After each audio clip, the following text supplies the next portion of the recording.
কম্বোডিয়ার বর্তমান work permit এবং ভিসার পরিস্থিতি নিয়ে বিস্তারিত এই ভিডিওতে বলা হয়েছে।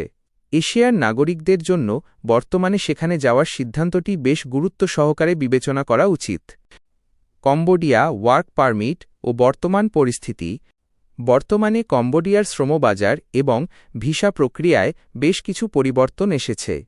আপনি যদি সেখানে কাজের উদ্দেশ্যে যেতে চান তবে নিচের বিষয়গুলো আপনার জানা অত্যন্ত জরুরি। ভিসা প্রক্রিয়া।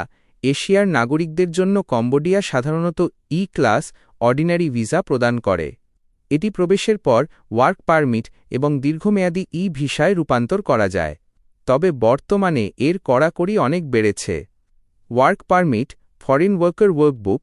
কম্বোডিয়ায় বৈধভাবে কাজ করতে হলে শুধু ভিসাই যথেষ্ট নয়, আপনার নামে একটি ওয়ার্ক পারমিট কার্ড থাকতে হবে। বর্তমানে সরকার অবৈধ শ্রমিকদের ধরতে নিয়মিত অভিযান চালাচ্ছে, তাই বৈধ কাগজপত্র ছাড়া যাওয়া এখন অনেক বেশি ঝুঁকিপূর্ণ। চাকরির বাজার।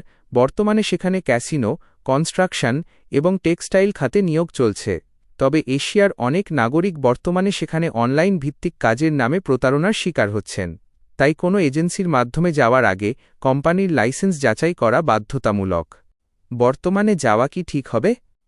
এটি সম্পূর্ণ নির্ভর করছে আপনি কোন মাধ্যমে যাচ্ছেন তার ওপর। ১. নিরাপদ।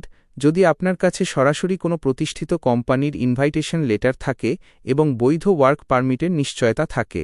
২. বিপজ্জনক। বর্তমানে অনেককে অনলাইন ডাটা এন্ট্রি বা হাই স্যালারির লোভ দেখিয়ে হিউম্যান ট্রাফিকিং বা সাইবার ক্রাইম জোনে আটকে রাখা হচ্ছে। বিশেষ করে এশিয়ার নাগরিকদের জন্য এই ঝুঁকি এখন সর্বোচ্চ পর্যায়ে। সারসংক্ষেপ। সঠিক নথিপত্র এবং নিশ্চিত চাকরি ছাড়া এই মুহূর্তে কম্বোডিয়া ভ্রমণ না করাই বুদ্ধিমানের কাজ হবে।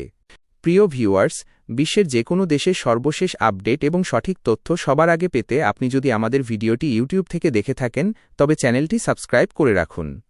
আর যদি ফেসবুক, টিকটক বা ইনস্টাগ্রাম থেকে দেখে থাকেন তবে ফলো দিয়ে আমাদের পাশেই থাকুন।